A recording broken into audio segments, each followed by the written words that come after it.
Good morning everybody, students, champion, aspirants और मेरे friends, सबको नमस्कार। मैं राकेश आर डी वंशज आपके लिए हाजिर हूँ एक नया टॉपिक लेकर, नई जानकारी लेकर। आज मैं पढ़ाऊँगा आपको या बताऊँगा आपको कॉर टॉपिक जो बायोलॉजी के हैं, जिनके लिए आप लोग वेट करते हैं एक अच्छे से मतलब एक्सप्लेनेशंस के लिए। मैं आपके सामने लेकर आया हूँ एक नया वीडियो, मतलब बॉटनी सब्जेक्ट का, रिप्रोडक्शन इन एंजियोस्पर्म, जो कि एनसीईआरटी में भी है, राजस्थान बोर्ड की बुक्स में भी है। ये जो टॉपिक आज लूंगा मैं बहुत काम में आता है, हर एग्जाम्स में, हर कॉम्पिटिशन्स में और हर तरह के, मतलब कि आप कॉम्पिटिशन्स ले लीजिएगा, हर तरह के आप लोग एग्जामिनेशंस ले लीजिएगा, चाहे आप मेडिकल से संबंधित नीट का ले लीजिएगा, चाहे आप राजस्थान बोर्ड, चाहे एनसीईआरटी का, या किसी भी एग्जाम्स में इसके क्वेश्चंस जरूर आते हैं, बिकॉज इस कॉर टॉपिक। ठीक है, हमने पहले जो वीडियोस थे उसमें पढ़ा था एंजियोस्पर्म में रिप्रोडक्शंस, उसी सीक्वेंस को मैं आज पढ़ा रहा हूँ, नेक्स्ट आगे की तरफ बढ़ा रहा हूँ। और उसमें आप लोग देखेंगे कि आज क्या जो टॉपिक है वो कैसे रिप्रोडक्शन होता है, या क्या रिप्रोडक्शंस का एक नया मेथड है। तो आज हम लोग जो टॉपिक ले रहे हैं वो टॉपिक है sexual reproduction in angiosperm plant. ठीक है, ये आपका चैप्टर है और टॉपिक भी है, sexual reproduction in angiosperm plant. क्या होता है सेक्सुअल रिप्रोडक्शन, कैसे होता है सेक्सुअल रिप्रोडक्शन। पहले तो हम लोग छोटी सी डिस्कशन करते हैं, रिकेप करते हैं अपने पूर्व नॉलेज को कि रिप्रोडक्शन क्या होता है। रिप्रोडक्शन जो है वो मैंने आपको बताया था, process in which the species is multiply, है ना। यानी कि स्पीसीज के मल्टीप्लेक्शन का एक प्रोसेस है, एक प्रक्रिया है जिसमें जातियों का बहुगुणन होता है। क्या होता है? गुणन होता है, संख्या बढ़ती है। क्यों जरूरी है रिप्रोडक्शन? तो हमने देखा था कि to survival existence of species, मतलब कि एक जाति के मतलब कि अस्तित्व को बनाए रखने के लिए रिप्रोडक्शन की बहुत ज्यादा नीड होती है। अगर रिप्रोडक्शन नहीं होता तो शायद हम लोग एज्यूम नहीं कर पाते कि आज कोई भी स्पीसीज या किसी भी ऑर्गेनिज्म की स्पीसीज इस अर्थ पर, इस प्लेनेट पर प्रेजेंट होती। ठीक है, तो ये एक बहुत इंपॉर्टेंट फिनोमिना है। हमने देखा था सेक्सुअल जो रिप्रोडक्शन है वो दो टाइप्स के थे, एक एसेक्सुअल रिप्रोडक्शन था, दूसरा था सेक्सुअल रिप्रोडक्शन। एसेक्सुअल रिप्रोडक्शन के बारे में मैंने आपको थोड़ा सा इनिशियली बताया था स्टार्ट में कि कैसे सेक्सुअल रिप्रोडक्शन होता है। मैं उसको रिकेप करा देता हूं कि जिसके अंदर single unit reproductive unit part लेती है, मियोसिस नहीं होता, गेमेट फॉर्मेशन नहीं होता, फर्टिलाइजेशन नहीं होता, तो आप उसको क्या बोलेंगे? एसेक्सुअल रिप्रोडक्शन बोलेंगे। वेजिटेटिव प्रोपागेशंस, एगेमोस्पर्मिक या अपबीजाणुकता, या जिसको कायिक प्रवर्धन या एक माइक्रो प्रोपागेशन जो था, सूक्ष्म प्रवर्धन, ये तकनीक थी एसेक्सुअल रिप्रोडक्शन की, जो आप लोगों ने उस टाइम देखी थी पिछले वीडियो में। और जो लड़के या जो भी स्टूडेंट्स जो हैं, बॉयज वगैरह या स्टूडेंट्स या गर्ल्स जो भी हैं, वो जो नया देख रहे हैं इस वीडियो को, वो पहले वाला जो वीडियो है वो प्लेलिस्ट में जाकर आप इजीली उसको फाइंड आउट करके देख सकते हैं। अब आगे बढ़ते हैं हम आगे की तरफ कि क्या होता है सेक्सुअल रिप्रोडक्शन। सबसे पहली लाइन जो एनसीईआरटी क्लास 12th कि जो चैप्टर नंबर 2 की जो सबसे पहली लाइन है मुझे बहुत अच्छी लगी, और उसमें ये लिखा हुआ है कि कितना अच्छा है कि प्लांट जो है वो लैंगिक प्रजनक है। पादप is sexual reproducer, plant is sexual reproducer. इसका मतलब क्या है कि पादप लैंगिक प्रजनन करते हैं। कितना अच्छा है इस बात का, या इस वर्ड का कितना मीनिंग निकलता होगा, आप सोच रहे होंगे कि अगर सेक्सुअल रिप्रोडक्शन प्लांट में नहीं होता तो क्या होता। क्या होता सेक्सुअल रिप्रोडक्शन प्लांट में नहीं होता तो क्या आप जितने भी प्लांट आप आपके प्लेनेट पर जो देख रहे हैं, क्या वो आज होते? नहीं होते। जो वेराइटीज ऑफ प्लांट्स हैं, क्या वो होती? पॉसिबल नहीं है। ठीक है, जो ब्यूटी ऑफ प्लांट्स है, क्या वो होती? पॉसिबल नहीं है। क्यों? क्योंकि सेक्सुअल रिप्रोडक्शन ही ओनली वो फिनोमिना है जिससे वेरिएशंस आती हैं, एवोल्यूशंस होते हैं। ठीक है, वेरिएशंस आएगी तो इवोल्यूशन होगा, क्योंकि धीरे धीरे जिस स्पीसीज में वेरिएशंस बढ़ती जाएंगी, वो एक्यूमुलेट होगी, बाद में एक नई स्पीसीज का फॉर्मेशन होगा। आप देखते हैं आपके सराउंड में जितनी भी अलाइव थिंग्स हैं, चाहे वो माइक्रो ऑर्गेनिजम्स है, चाहे वो मैक्रो ऑर्गेनिजम्स है, चाहे वो प्लांट है, चाहे वो एनिमल है, सब में देखिए क्या सबकी जो मॉर्फोलॉजी है, सबका जो फिनोमिना, स्ट्रक्चरल फिनोमिना है, वो एक जैसा है? नहीं है। क्यों नहीं है? क्योंकि उनमें वेरिएशंस है, और उस वेरिएशंस का जो रीजन है वो कौन है? वेरिएशंस का रीजन कौन है? वेरिएशंस का रीजन है लैंगिक जनन या सेक्सुअल रिप्रोडक्शन। कौन है? Sexual reproduction. तो आप समझ रहे होंगे कि सेक्सुअल जो रिप्रोडक्शन है is a very important phenomena, बहुत महत्वपूर्ण प्रक्रिया है जीवों के अंदर, वेरिएशंस के लिए और इवोल्यूशन के लिए। अब सेक्सुअल रिप्रोडक्शन पादप में होता कहां है? ये एक बहुत इंपॉर्टेंट बात है, सोचने वाली बात है कि कहां पादप में सेक्सुअल रिप्रोडक्शन होता है। अगर आप प्लांट की बात करेंगे तो प्लांट के अंदर बहुत सारी चीजें होती हैं, ठीक है, जिसको हम लोग सबसे नीचे जो अंडरग्राउंड पार्ट होता है वो इसका रूट होता है, ऊपर वाला जो पार्ट होता है वो स्टेम होता है, और इसके ऊपर आपने देखा होगा कि ऐसी लीव्स लगी होती हैं। क्या लगी होती हैं? टहनियां होती है, जिसको ब्रांच बोलते हैं आप लोग, इसको आप लोग क्या कहते हैं? लीव्स कहते हैं। ये लीव्स है, ठीक है, ये लीफ होती हैं। तो ये मेन इसके पार्ट हैं। इसके अलावा इसके इन तीनों पार्ट्स का जो काम है वो आपको बहुत अच्छे से पता है। रूट एब्जॉर्ब्स करती है मिनरल्स वगैरह, स्टेम क्या करता है? इसको एरियल पोजीशन में रखता है। लीव्स का क्या काम है? मेन फंक्शन क्या है? फोटोसिंथेसिस का है। ड्यूरिंग द सनलाइट के दौरान वो क्या करती है? फोटोसिंथेसिस करती है ना, एसिमिलेट करती है कार्बन डाइऑक्साइड को and form the carbohydrates, carbohydrate का फॉर्मेशन करती है, ठीक है, which are stored in the form of the starch. ठीक है, ये प्लांट्स का एक नॉर्मल फिनोमिना है। बट जब रिप्रोडक्शन की बात आती है तो वो रिप्रोडक्शन कहां होगा? यहां मुझे कुछ नहीं दिखता इसमें। रूट में रिप्रोडक्शन, सेक्सुअल रिप्रोडक्शन, स्टेम में सेक्सुअल रिप्रोडक्शन, लीफ में sexual reproduction, it could be possible, ये संभव है क्या? नहीं है। तो इसके लिए प्लांट को कुछ चेंज करना पड़ेगा। प्लांट को क्या करना पड़ेगा? कुछ बदलाव लाना पड़ेगा। तो प्लांट जैसे जैसे इवोल्यूशन हुआ होगा, एशियन टाइम में जब इवोल्यूशन हुआ होगा तो प्लांट में कुछ मॉडिफिकेशंस हुए होंगे, और वो उस मॉडिफिकेशंस के अंदर क्या हुआ होगा? कुछ नया कोई ऑर्गन्स या कुछ ऐसा, कुछ ऐसी स्ट्रक्चर डेवलप हुई होगी जहां पर सेक्सुअल रिप्रोडक्शंस क्या होता है?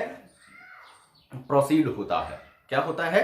प्रोसीड होता है। तो सेक्सुअल रिप्रोडक्शन जो है वो प्लांट में कहां पर होता है? एक ऐसी स्ट्रक्चर्स बनती है प्लांट के ऊपर, मॉडिफाइड स्ट्रक्चर, जिसको आप जनरली फ्लावर कहते हैं, पुष्प कहते हैं। क्या कहते हैं? पुष्प कहते हैं, जहां पर सेक्सुअल रिप्रोडक्शन होता है। तो site of the sexual reproduction the plant is a flower. Flower जो है यानी पादप का जो पुष्प है वो सेक्सुअल रिप्रोडक्शन की साइट होती है। आई होप आपको ये बहुत अच्छे से क्लियर हो रहा होगा कि मैं क्या कहना चाह रहा हूं, है ना, what I am saying. I hope are you understanding about this, कि क्या कहना चाह रहा हूं कि पादप में जो लैंगिक प्रजनन की जो प्रोसीड है या जो प्रोसेस है, प्रक्रिया जो है, वो कहां होगी? वो होगी पुष्प में, फ्लावर में। कहां पर होगी? तो फ्लावर जो है बहुत इंपॉर्टेंट पार्ट है। आप जितने भी एंजियोस्पर्म प्लांट देखिए बहुत ब्यूटीफुल होते हैं, उनके जो फ्लावर्स आते हैं वो ऑर्नामेंटल, हम लोग उसके मतलब इस सेक्सुअल पादप के लिए वो सेक्सुअल रिप्रोडक्शन का पार्ट हो सकता है, लेकिन अपने सोशल कल्चर में ये बहुत ज्यादा इन्वॉल्व होता है। आप देखते हैं आपके गॉड और गॉडेस की जो आप प्रे करते हैं, या जहां पर भी आप मंदिर वगैरह में, जब मंदिर मस्जिद जहां भी होते हैं वहां फूल जरूर आप अर्पित करते हैं अपने ईस्ट को। और भी आप लोग जहां ऑर्नामेंट्स और ये शादियां वगैरह जो भी जितने भी आपके मैरिज या पार्टीज होती है वहां पर फ्लावर का बहुत ज्यादा यूटिलाइज होता है, यूज किया जाता है इनका। तो फ्लावर एक बहुत मतलब सामाजिक तरीके से देखे, सोशल तरीके से देखे तो भी अपने लिए एक बहुत इंपॉर्टेंट वस्तु है।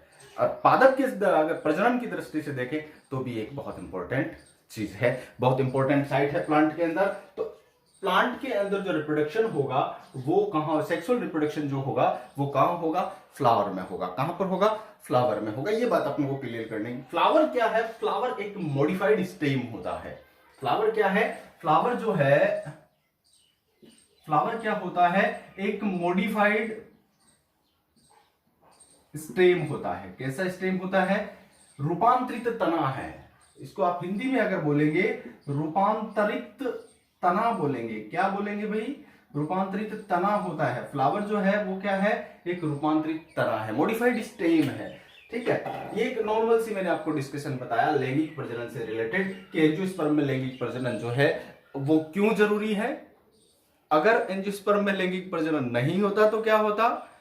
ठीक है, ये आपको बात बताइए। और कहां लैंगिक प्रजनन हो सकता है, वो साइट कौन सी है एंजियोस्पर्म में कि जहां पर लैंगिक प्रजनन होगा, वो साइट कौन सी है, फ्लावर है। और मैंने बताया फ्लावर क्या है, क्वेश्चन सीधा सा उठता है, व्हाट इज फ्लावर, अगर क्वेश्चन आ सकता है तो flower is a modified stem, this is finish, matter खत्म, इसके आगे कुछ नहीं सोचना हमको। फ्लावर क्या है, मॉडिफाइड स्टेम है। अब चलिए मैं थोड़ी सी अलग चीजों पर डिस्कशन करता हूं, इसकी हिस्ट्री वगैरह के थोड़ा सा मैं डिस्कशन आपको करता हूं। मतलब कि हम लोग जब भी प्लांट्स के रिप्रोडक्शन यानी इवोल्यूशन, प्लांट के इवोल्यूशन एंड उनके डेवलपमेंट्स के बारे में स्टडी करते हैं, तो साइंस की एक ऐसी ब्रांच स्पेशलाइज्ड कर दी गई है, आजकल जो है क्लासिफाइड कर दी गई है उस ब्रांच को, जिसको हम लोग प्लांट एम्ब्रियोलॉजी कहते हैं। क्या कहते हैं, प्लांट एम्ब्रियोलॉजी कहते हैं। प्लांट एम्ब्रियोलॉजी जो है लॉजी जो है उसके अंदर हम लोग क्या करते हैं, प्लांट के इवोल्यूशन यानी पादप विकास, प्लांट के इवोल्यूशन एंड डेवलपमेंट्स का स्टडी करते हैं। Studied about the plant evolutions and development, it's called deal with the plant embryology.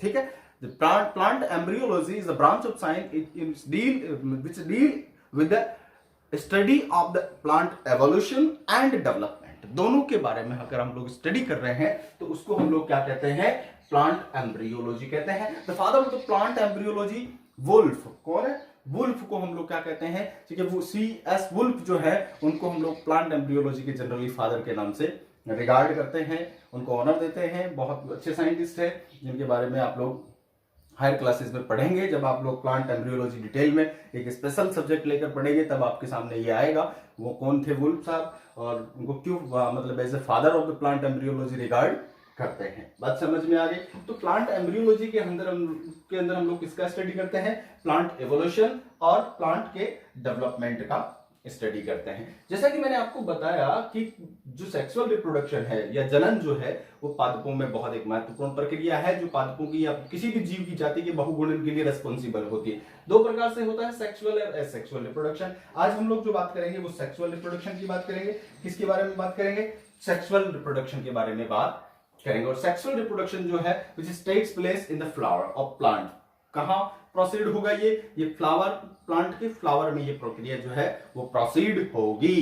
कहां होगी, फ्लावर के बारे में हम लोग थोड़ा सा डिस्कशन करते हैं। What is a flower, what is the structure of flower. आपने जनरली बहुत सारे फ्लावर्स देखे हैं कि फ्लावर कैसे होते हैं, अलग अलग कलर्ड के होते हैं, ठीक है। और फ्लावर्स जो है उनका संरचना भी आपने देखी है, आकार आकृतियां भी आपने देखी है। तो मैं सिंपल सा आउटलाइन जो है वो ड्रॉ कर रहा हूं बोर्ड पर। हालांकि मेरा जो डायग्रामेटिक रिप्रेजेंटेशन है वो इतना अच्छा नहीं है, so don't loaf on this diagram. मैं जो डायग्राम बना रहा हूं प्लीज उसको आप लोग एज ए अंडरस्टैंडिंग ही समझे कि क्या चीज है, ठीक है।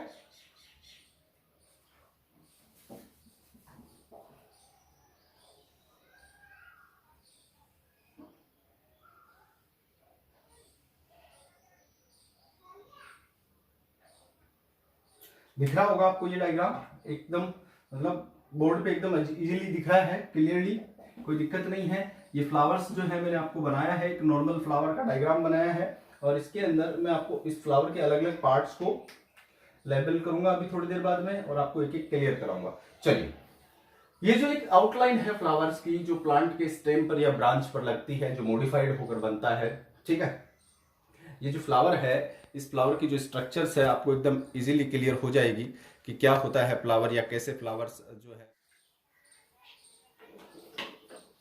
तो हम एक फ्लावर की स्ट्रक्चर्स देखते हैं तो हमको फ्लावर्स में कौन कौन से पार्ट्स जो है वो नजर आते हैं। सबसे नीचे की तरफ अगर देखते हैं तो फ्लावर्स का एक डंठल जैसा स्ट्रक्चर्स होता है, एक स्टाक जैसी स्ट्रक्चर्स होती है जो किसी ब्रांच से अटैच होती है, जिसको जनरली हम लोग क्या कहते हैं, पेडिसेल कहते हैं। क्या कहते हैं, पेडिसेल कहते हैं। क्या कहते हैं, पेडिसेल यानी पुष्प व्रंत होता है। क्या होता है, पुष्प व्रंत होता है। पुष्प व्रंत के ऊपर की तरफ एक बाउल शेप यानी कप प्याले जैसी स्ट्रक्चर्स होती है, जिसको हम लोग क्या कहते हैं, थैलेमस कहते हैं। क्या कहते हैं, थैलेमस कहते हैं। थैलेमस या पुष्पासन, पुष्पासन कहा जाता है। क्या कहा जाता है, पुष्पासन कहा जाता है। और यहां से फिर क्या होता है, फ्लावर के अलग अलग रॉल्स जो है, चक्र जिसे कहते हैं, फ्लावर के अलग अलग चक्र निकलते हैं। जनरली हम लोग एक पुष्प की बात करते हैं, एक फ्लावर की अगर अपन बात करेंगे, एक अगर फ्लावर की बात करेंगे तो उसमें जनरली 4 चक्र होते हैं जनरली, सामान्यतः कितने चक्र होते हैं? अगर आप एक फ्लावर की बात करते हैं, फ्लावर की अगर अपन बात करते हैं तो उसमें 4 चक्र होते हैं। एक तो सबसे बाहर वाला जो होता है वो कैलेक्स होता है, नंबर 2 होता है कोरोला, नंबर 3 होता है एंड्रोशियम होता है, नंबर 4 होता है गाइनोसियम।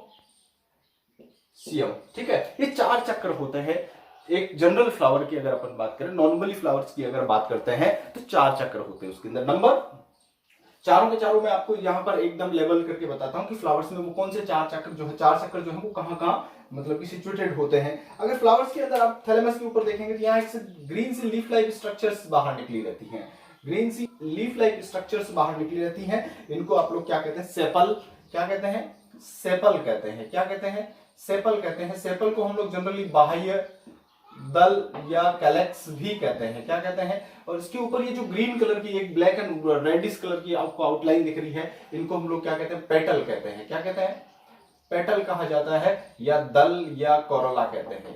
क्या कहते हैं? पेटल या दल या कोरोला कहते हैं। तो इसके इंटरनल जो स्ट्रक्चर्स आपको है वो दिखाई देगी। यहां पर अगर आप देखेंगे तो यहां से फिर एक ऐसी फूली हुई स्ट्रक्चर्स जो ऊपर जाकर वापस क्या हो जाती है? नैरो हो जाती है। इस स्ट्रक्चर्स को आप क्या कहते हैं? और लास्ट में कैसी कप जैसी स्ट्रक्चर्स बनाती है, दिख रही है आपको? ये कलर्ड जो ब्लू कलर्ड में आपको दिखाई दे रही है, इसको हम लोग क्या कहते हैं? जनरली पिस्टल कहते हैं। क्या कहते हैं? पिस्टल या कार्पेल कहते हैं। क्या कहते हैं? इसके 3 पार्ट होते हैं। यहाँ पे जो सबसे ऊपर वाला जो पार्ट दिख रहा है आपको, क्या कप शेप्ड जो पार्ट होता है, इस पार्ट को हम लोग कहते हैं स्टिग्मा। क्या कहते हैं? स्टिग्मा कहते हैं। क्या कहते हैं? वृत्तिका। ठीक है, सॉरी वृत्तिकाग्र कहते हैं। क्या कहते हैं? वृत्तिकाग्र कहा जाता है। और ये जो पाइप जैसी स्ट्रक्चर्स आपको यहां पर जो दिख रही है, इसको हम लोग क्या कहते हैं? स्टाइल। क्या कहते हैं? वृत्तिका। ठीक है, और ये नीचे फुला हुआ जो पार्ट होता है, इसको हम लोग क्या बोलते हैं? ओवेरी बोलते हैं। क्या बोलते हैं? ओवेरी या अंडाशय कहते हैं। क्या कहते हैं भाई? अंडाशय। तो एक पिस्टल जो होता है उसके 3 पार्ट हैं। ये फीमेल रिप्रोडक्टिव पार्ट होता है। कौन सा पार्ट होता है? फीमेल रिप्रोडक्टिव पार्ट होता है। इनको जनरली क्या कहते हैं? इसको पिस्टल कहते हैं। क्या कहते हैं? पिस्टल कहा जाता है, या ये जो कार्पेल कहते हैं। क्या कहते हैं? पिस्टल या कार्पेल कहते हैं। ये जो है गाइनोसियम का पार्ट होता है। Gynoecium is a female reproductive part. अभी हम लोग थोड़ी सी बाद में चर्चा करेंगे what is the gynoecium and what is the androecium. ठीक है, इसके बाहर की तरफ अगर आप देखेंगे तो फ्लावर का 3rd रोल होता है, और वो 3rd रोल जो होता है एक फिलामेंटियस होता है, और फिलामेंटियस स्ट्रक्चर्स होती है जिसके ऊपर अगर आप देखेंगे तो ऐसी स्ट्रक्चर्स आपको बाइलोब्ड स्ट्रक्चर, जनरली आपको बाइलोब्ड स्ट्रक्चर दिखेगी। ठीक है, ऐसी एक स्ट्रक्चर्स आपको दिखाई देती है, जिसको हम लोग जनरली क्या कहते हैं? स्टेमन कहते हैं। क्या कहते हैं? स्टेमन कहा जाता है। ये वाली जो स्ट्रक्चर्स आपको दिखाई देगी, इसको हम लोग क्या कहते हैं? स्टेमन कहते हैं। और स्टेमन के 2 पार्ट होते हैं। आपको ये जो फुला हुआ पार्ट दिखाई दे रहा है, ये वाला जो पार्ट दिखाई दे रहा है, इस पार्ट को तो हम बोलते हैं एंथर। क्या कहते हैं? एंथर कहते हैं। और इस पार्ट को क्या कहते हैं? एंथर। और ये जो नीचे वाला जो पार्ट है, आपको एक डंठल जैसा दिखाई देता है, फिलामेंट दिखाई देता है, इसको हम लोग क्या बोलते हैं? फिलामेंट। क्या बोलते हैं? फिलामेंट। दोनों को मिलाकर कॉमनली क्या कहा जाता है? स्टेमन कहा जाता है। क्या कहा जाता है? स्टेमन कहा जाता है। क्या कहा जाता है? Which is a male reproductive part. तो मुझे फ्लावर्स के जो जनरली जो पार्ट्स हैं वो आपको मैंने आइडेंटिफाई करवा दिए। सबसे नीचे वाला जो पार्ट होता है, जो ग्रीन कलर का होता है, इस पार्ट को आप पेडिसिल या पुष्पवृंत कहते हैं। जो ऊपर की तरफ चलकर फूल जाता है, मॉडिफाइड हो जाता है एक बाउल शेप्ड स्ट्रक्चर में, जिसको आप लोग थैलेमस बोल रहे हैं। थैलेमस के बाहर की तरफ 4 रोल्स निकले होते हैं फ्लावर्स के, 4 चक्र बाहर की तरफ निकले होते हैं। पहला चक्र जो ग्रीन कलर का लीफ जैसी स्ट्रक्चर्स होती हैं, वो क्या कहलाता है?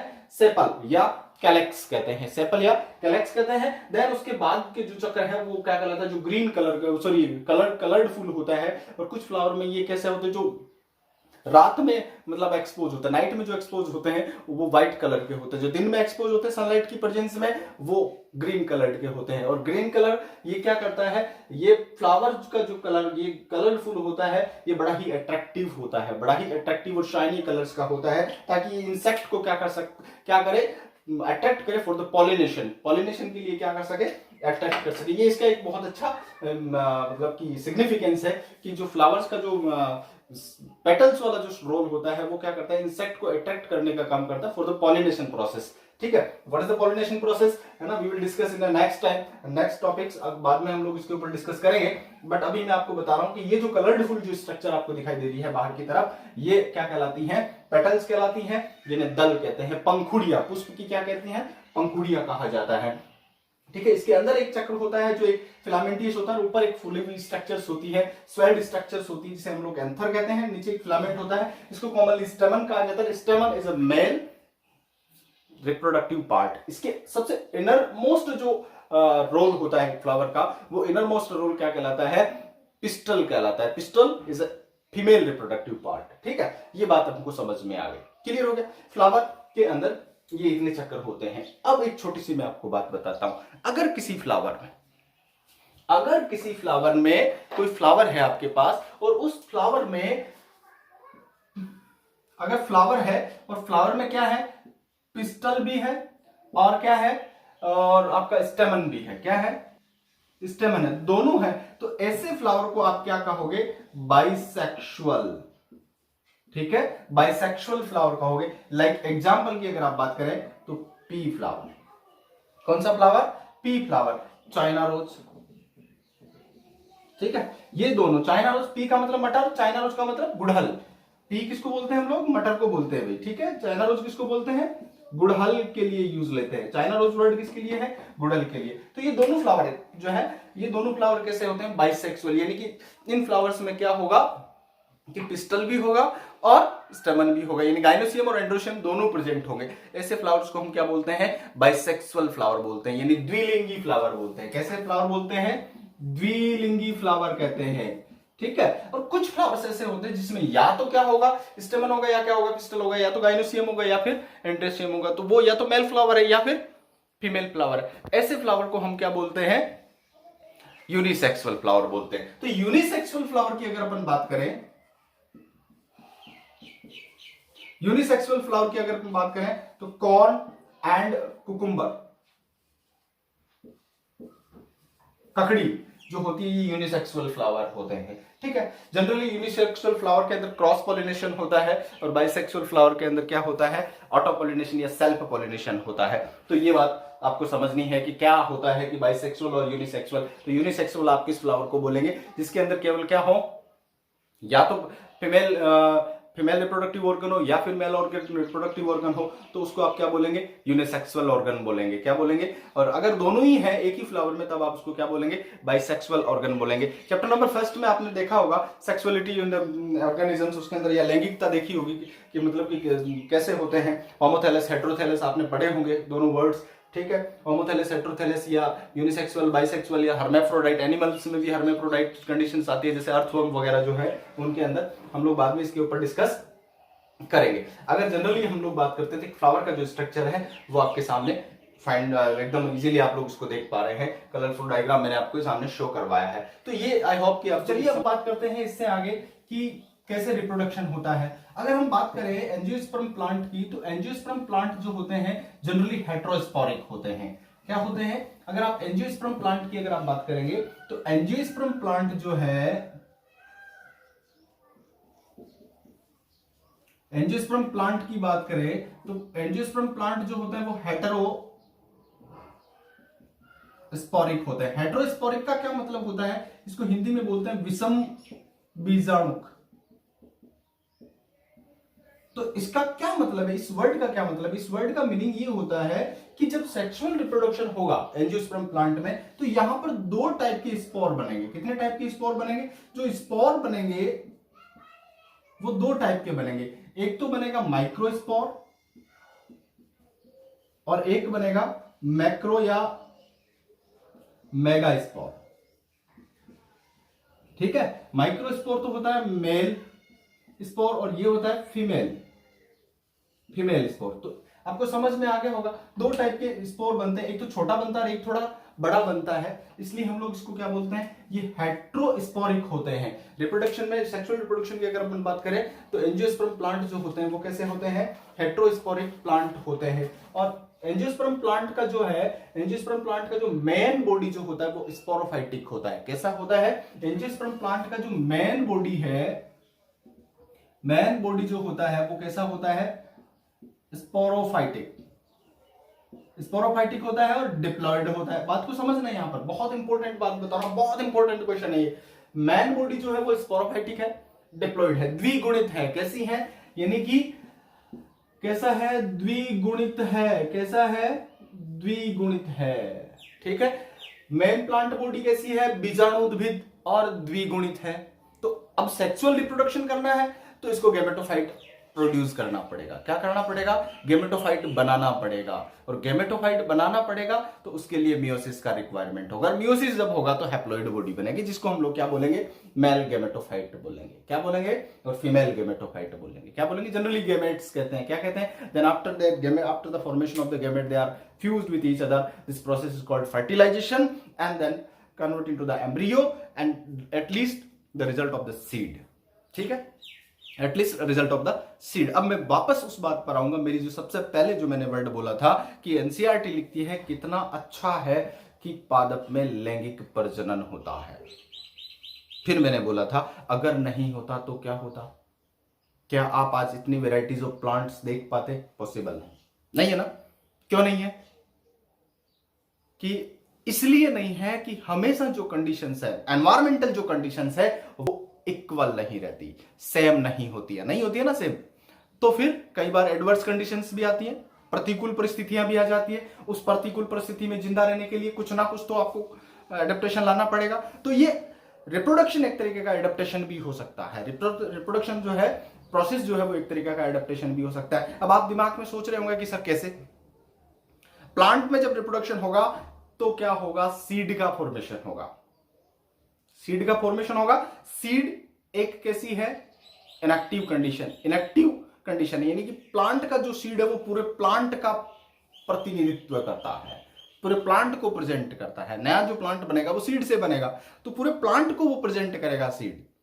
तो एडवर्स कंडीशन में प्लांट को, या प्लांट खुद को सर्वाइव करने के लिए वो किसमें कन्वर्ट हो जाता है? सीड बना लेता है। क्या बना लेता है? जब वापस फेवरेबल कंडीशन आती है, सीड जर्मिनेट होता है और वापस एक नया प्लांट बन जाता है। तो इस प्रकार से अगर देखें तो लैंगिक प्रजनन जो है पादप में बहुत ज्यादा जरूरी है। बिना लैंगिक प्रजनन के वो एडवर्स कंडीशन में सर्वाइव नहीं कर सकता। एक ये बहुत अच्छा एस्पेक्ट है, बहुत अच्छा पैराडॉक्स है इसके लिए कि आपको ये जो वर्ड है इसको समझने के लिए कि क्या हो सकता है अगर लैंगिक प्रजनन नहीं होता। तो लैंगिक प्रजनन नहीं होता तो बीज नहीं बनता, और बीज नहीं बनता तो आज पादप वापस जर्मिनेट नहीं होता, क्योंकि एडवर्स कंडीशन आएगी और एडवर्स कंडीशन में पादप मर जाएगा। तो उसे मरने से पहले वो किस में कन्वर्ट हो जाएगा? सीड में कन्वर्ट हो जाएगा, ताकि उस एडवर्स कंडीशन में वो वहां पर क्या करे? पड़ा रहे और सर्वाइव कर जाए उस कंडीशन को। तो ये बात आपको अच्छे से क्लियर हो गई होगी। और फिर मैंने आपको बताया कि जब प्लांट जो होता है वो उसका मेन बॉडी जो होता है वो क्या होती है? स्पोरोफाइट होती है, बीजाणुद्भिद होती है, और इसके बाद में क्या करता है? किसमें कन्वर्ट होता है? युग्मोद्भिद में। ध्यान रखना, एंजियोस्पर्म प्लांट की जो गैमेटोफाइट जो स्टेज है बहुत रिड्यूस्ड होती है, हाशित होती है। बहुत अच्छा क्वेश्चन आया हुआ है ये परीक्षा के अंदर। ठीक है, किस प्लांट्स की जो है गैमेटोफाइट अवस्था जो है हाशित होती है या रिड्यूस्ड होती है? बहुत अच्छी लाइन है और सीधा सीधा लाइन लिखा हुआ था क्वेश्चंस के अंदर। तो मैं आपको बता रहा हूं गैमेटोफाइट अवस्था जो है प्लांट की, एंजियोस्पर्म प्लांट की, बहुत हाशित होती है, रिड्यूस्ड होती है। उसको डायरेक्टली या इनडायरेक्टली रूप से स्पोरोफाइट पर डिपेंड रहना पड़ेगा। क्या करना पड़ेगा? डिपेंड रहना पड़ेगा। बहुत शॉर्ट लाइफ होती है इनकी, बहुत इस गैमेटोफाइट जो होती है इनकी शॉर्ट लाइफ होती है, इसलिए इनको डिपेंड कहां रहना पड़ेगा? स्पोरोफाइट पर रहना पड़ेगा। एक तरीके से देखा जाए तो और बहुत हाशित होती है इनकी जो गैमेटोफाइट स्टेज होती है। आपने इनकी लाइफ साइकिल पढ़ी होगी, डिप्लोहैप्लॉन्टिक जो लाइफ साइकिल इसकी जो पढ़ी थी कि स्पोरोफाइट डिप्लॉइड होता है, गैमेटोफाइट हैप्लॉइड होता है, देन आफ्टर फ्यूज एंड वापस क्या बनाता है? जाइगोट बनता है, फिर उसके अंदर माइटोसिस होगा, देन स्पोरोफाइट का डेवलपमेंट होगा। तो ये आपने एक प्रोसेस उस टाइम जब क्लास 11 से आप सफर कर रहे थे तब आपने इसके बारे में, जब प्लांट टेक्सोनोमी आपने पढ़ी थी तब आप ने पढ़ा होगा। हम लोग डिस्कस करेंगे फर्दर जो आगे जो वीडियो जाएंगे उनके अंदर। अभी मैं आपको बता रहा हूं सेक्सुअल रिप्रोडक्शन, और सेक्सुअल रिप्रोडक्शन में मैंने आपको अभी तक जनरल डिस्कशन के बारे में सिर्फ जनरल डिस्कशन ही बताया है कि क्या होता है सेक्सुअल रिप्रोडक्शन। अब बात करते हैं हम लोग सेक्सुअल रिप्रोडक्शन की डेफिनेशंस पर। किसके ऊपर बात करते हैं कि होता क्या है सेक्सुअल रिप्रोडक्शन। मैंने आपको स्टार्ट में बता दिया था, sexual reproduction is a process in which the meiosis takes place and gamete formation, and after the formation of the gametes यानी they are fused with each other and form a zygote। क्या बनाएंगे? Zygote बनाएंगे। मैं हिंदी में इसको वापस क्या कर रहा हूं, बोल रहा हूं हिंदी में क्या कहते हैं, लैंगिक प्रजनन एक ऐसी प्रक्रिया है जिसमें पादप में जो उसका जो जनन अंग है, जनन अंगों में क्या होता है, जो जनन कोशिकाएं होती हैं उनमें मियोसिस होगा, अर्धसूत्री विभाजन होगा, और उसके द्वारा अगुणित कोशिकाओं का निर्माण होता है। वो अगुणित कोशिकाएं निषेचन प्रक्रिया के दौरान क्या होती है, संयुग्मित होती हैं और एक द्विगुणित कोशिका का निर्माण करती हैं, जिसे आप लोग क्या कहते हैं, जाइगोट कहते हैं। जिसे आप लोग क्या कहते हैं, जाइगोट कहते हैं या युग्मनज कहते हैं। क्या कहते हैं, युग्मनज कहा जाता है। अब चलिए बात करते हैं हम लोग इसके सेक्सुअल रिप्रोडक्शन होता क्या है। तो सेक्सुअल रिप्रोडक्शन के अंदर आपको मैंने ये बता दिया, ये फ्लावर का स्ट्रक्चर समझा दिया। अब अपन इन फ्लावर्स की एक एक जो है स्ट्रक्चर्स है, जो मेन सेक्सुअल ऑर्गन है, उनके ऊपर डिस्कस करेंगे। तो अब एक बार मैं वापस फ्लावर के ऊपर आपको डिस्कस करा रहा हूं कि फ्लावर के जो दो आउटर मोस्ट पार्ट होते हैं, सेपल और petal, these are called accessory organ. These are called accessory organ, यानी कि ये सहायक अंग होते हैं। और ये जो आपका स्टेमन और पिस्टल जो होता है, ये मेन जनन अंग होते हैं। फ्लावर की अगर अपन बात करें तो जो सेपल्स और पिटल्स हैं, यानी कि बाह्य दल और दल जो है, वो क्या है, सहायक जननांग है। क्या है, सहायक जननांग है। और स्टेमन, पुंकेसर और गाइनोसियम जो है, यानी कि जो मादा जननांग और नर जननांग जो है, वो मुख्य जनन अंग होते हैं एक फ्लावर के। ठीक है, अब बात करते हैं हम लोग सबसे पहले कि स्टेमन के ऊपर। किसके ऊपर बात करें, स्टेमन के ऊपर। ठीक है, अगला मेरा जो टॉपिक है वो क्या है, स्टेमन है। मैं इसको इरेज कर रहा हूं, आप लोग इसको नोट डाउन कर लीजिएगा।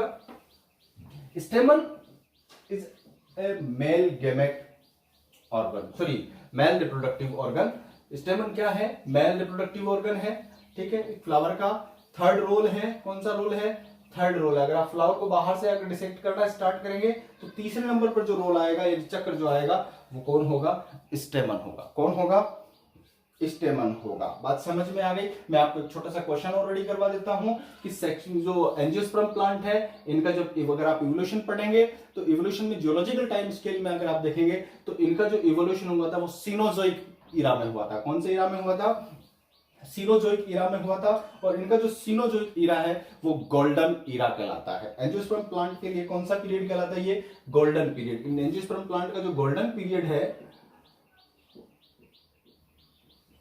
वो कौन सा है, सीनोजोइक ईरा है। कौन सा ईरा है, सीनोजोइक ईरा। ये याद करना, कई बार कुछ क्वेश्चन ये पूछा जाता है कौन से ईरा के अंदर एंजियोस्पर्म प्लांट का जो है इवोल्यूशन हुआ था। ठीक है, उसके ऊपर ये क्वेश्चन आता है और इसको गोल्डन पीरियड भी कहते हैं, सीनोजोइक ईरा को। तो बस याद कर लीजिएगा आप लोग। अब हम लोग डिस्कस कर रहे हैं स्टेमन पर। किसके ऊपर, स्टेमन या पुंकेसर। किसके ऊपर, स्टेमन या पुंकेसर। इसको हम लोग जनरली क्या कहते हैं, माइक्रो स्पोरोफिल भी कहते हैं। क्या कहते हैं, माइक्रो स्पोरोफिल भी कहते हैं। माइक्रो स्पोरोफिल भी कहते हैं, है ना। लघु बीजाणु धनी क्या कहलाती हैं, ये लघु बीजाणु धनी कहलाती हैं। इसको क्या कहते हैं आप लोग, लघु बीजाणु धनी कहते हैं। ठीक है, ये बात समझ लेनी है आपको। स्टेमन क्या है, मेल रिप्रोडक्टिव ऑर्गन है। क्या है, मेल रिप्रोडक्टिव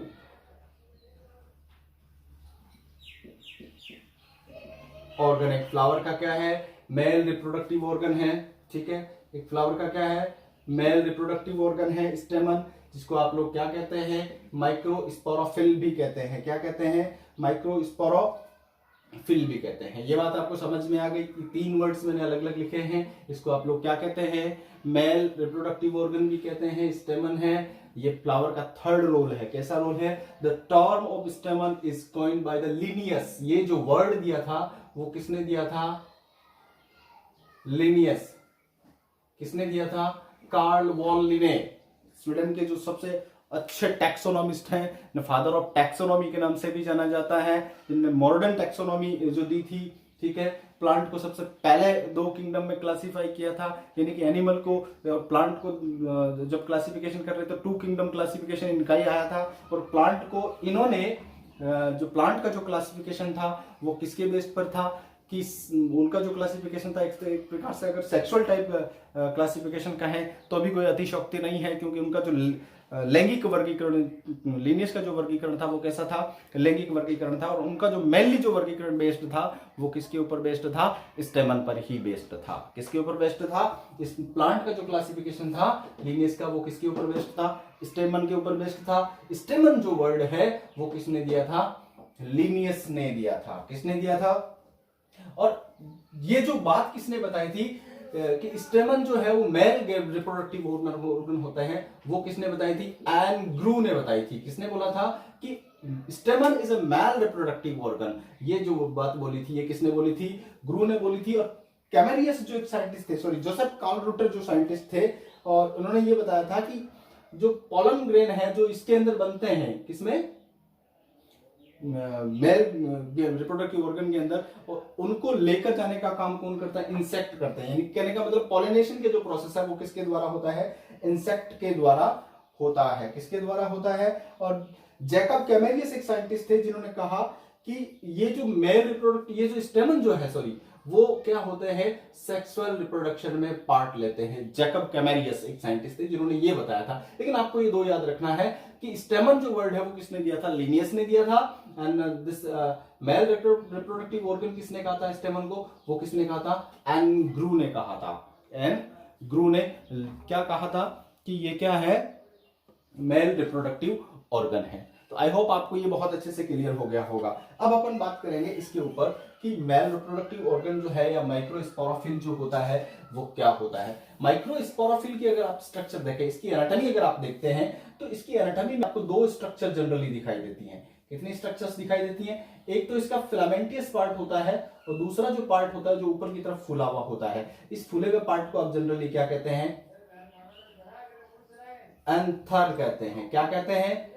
एंथर कहा जाता है। और इस पार्ट को आप जो ये नीचे आपको एक तंतुनुमा जो स्ट्रक्चर दिखाई देती है, इसको आप लोग क्या कहते हैं? फिलामेंट कहते हैं। क्या कहते हैं? फिलामेंट कहते हैं। यानी पूतंतु। क्या कहते हैं? पूतंतु कहते हैं। और इस एंथर को आप लोग क्या कहते हैं? परागकोश कहते हैं। क्या कहते हैं? परागकोश कहा जाता है। परागकोश की जो दो आपस में किससे जुड़ा रहता है? एक कनेक्टिव से जुड़ा रहता है। किससे जुड़ा रहता है? कनेक्टिव से जुड़ा रहता है। किससे जुड़ा रहता है भाई? जिसको आप लोग हिंदी में बोलते हैं योजी। क्या बोलते हैं? योजी कहते हैं। तो एक अगर आप लोग माइक्रोस्पोरोफिल की स्ट्रक्चर्स या एनाटॉमी देखेंगे तब आपको इसके 3 संरचनाएं या स्ट्रक्चर्स दिखेंगी। नंबर 1 पुतंतु, जो आपको एक थ्रेड लाइक स्ट्रक्चर्स में दिखाई दे रहा है, जिसके ऊपर एक फुली हुई स्ट्रक्चर दिखाई दे रही है। सॉइल्ड स्ट्रक्चर होती है जिसको आप लोग क्या बोलते हैं? एंथर बोलते हैं। और ये एंथर किससे जुड़ा रहता है? इस पुतंतु से, एक कनेक्टिव से जुड़ा हुआ रहता है। बात समझ में आ गई होगी आपको बहुत अच्छे से कि क्या है कि ये एक जो पोलन ग्रेन है, सॉरी पोलन ग्रेन क्या, ये पुंकेसर जो होता है या स्टेमन जो होता है, स्टेमन जो है उस स्टेमन में कौन कौन से पार्ट होते हैं? 2 पार्ट होते हैं। ऊपर वाला पार्ट एंथर होता है, नीचे वाला पार्ट कौन सा होता है? फिलामेंटियस होता है, जिसे हम लोग क्या कहते हैं? पुतंतु कहते हैं। जनरली अगर आप फ्लावर्स के अंदर देखेंगे तो एंथर में 2 लोब होते हैं। कितने लोब होते हैं? 2 लोब होते हैं। इस एंथर के इस पार्ट को हम लोग क्या कहते हैं? लोब कहते हैं। क्या कहते हैं? लोब कहते हैं। क्या कहते हैं साहब? लोब कहते हैं। ठीक है, ये 2 लोब होते हैं। जनरली ये बाइलोब्ड होता है। जनरली कैसा होता है? फ्लावर्स के अंदर बाइलोब्ड होता है। अगर आप लोग इसकी माइक्रोस्कोपिक स्टडी करेंगे, आप इसको देखेंगे कि ये जो 2 लोब होते हैं वो किस टाइप्स के होते हैं। अगर आप इस 2 लोब को इनका डिसेक्शन करके देखेंगे तब आपको पता चलेगा कि each lobes are divide into the 2 chamber. कितने चैम्बर्स में डिवाइड है? 2 चैम्बर में डिवाइड है। हर लोब कितने चैम्बर में डिवाइड हो रहा है? 2 चैम्बर में। तो कुल मिलाकर कितने चैम्बर हो गए? एक एंथर के अंदर 4 चेंबर हो गए। कितने चेंबर हो गए? 4 चेंबर हो गए। दिख रहे होंगे आपको चारों चेंबर, मैं आपको ड्रॉ कर रहा हूं। हालांकि मेरा ड्राइंग जो स्ट्रक्चर है वो इतना अच्छा नहीं है, फिर भी मैं आपको बता रहा हूं कि ये देखिए आपको 4 चेंबर दिखेंगे। कितने चेंबर दिखेंगे? 4 चेंबर दिख रहे हैं। ठीक है, ये जो चेंबर है ये इनको हम लोग क्या कहते हैं? पोलन चेंबर या पोलन सेक। ठीक है, तो एक एंथर के अंदर 2 लोब हैं। कितने लोब हैं? 2 लोब हैं, और ईच लोब कंटेन 2 चेंबर। कितने चेंबर हैं? और इनको हम लोग क्या कहते हैं? पोलन चेंबर कहते हैं। क्या कहते हैं? पोलन चेंबर कहते हैं। इस प्रकार से एक जनरली जो लोब होता है वो कैसा होता है? डाइथिकस होता है। कैसा होता है? डाइथिकस लोब होता है जनरली फ्लावर्स की बात करें। लेकिन अगर आप मालवेसी फ्लावर की बात करेंगे या वुल्फिया फ्लावर की बात करेंगे तो उनमें केवल क्या होता है? सिंगल लोब होता है, और क्या होते हैं? वो मोनोथिकस होते हैं। वो कैसे होते हैं? मोनोथिकस होते हैं। ठीक है, जनरली अगर आप बात करेंगे, जैसे कैप्सेला की अगर मैं बात करूं, कैप्सेला के अंदर क्या होता है कि एक एंथर में 2 लोब है। कितने लोब है? 2 लोब है। आपको बात समझ में आ रही है? एक कैप्सेला की अगर अपन बात करें तो कैप्सेला एक एंजियोस्पर्मी प्लांट है जिसके फ्लावर के स्टमन में एंथर में 2 लोब होते हैं, और 2 लोब के प्रत्येक लोब में, ईच लोब में कितने चेंबर होंगे? 2 चेंबर होंगे। तो टोटल कितने चेंबर हो गए? 4 चेंबर हो गए। क्या कितने चेंबर हो गए? 4 चेंबर हो गए। लेकिन मैं बोल रहा हूं मालवेसी फैमिली जिसमें गुड़हल, भिंडी, ओकरा वगैरह आती है ना, हिबिस्कस रोजा सिनेंसिस आती है ना, भिंडी जो आती है, ठीक है, ओकरा जिसको बोलते हैं आप लोग, या मैंने एक एग्जांपल और बताया था, वुल्फिया। क्या बताया था? वुल्फिया भी मैंने आपको बताया था। वुल्फिया के अंदर भी क्या होता है? वुल्फिया में देख लीजिए, या मोरिंगा में देख लीजिएगा आप लोग, वुल्फिया, मोरिंगा। ठीक है, इन प्लांट्स में क्या होता है? मोनोथिकस स्टेमन होते हैं। कैसे होते हैं? या मोनोथिकस एंथर होते हैं। उनके फ्लावर का जो स्टेमन है उसके एंथर में केवल सिंगल लोब होता है, और केवल कितने चेंबर होते हैं? एक लोब में 2 चेंबर होंगे। तो टोटल एक लोब में कितने चेंबर हो जाएंगे? 2 चेंबर हो जाएंगे। तो आई होप आपको ये क्लियर हो गया होगा।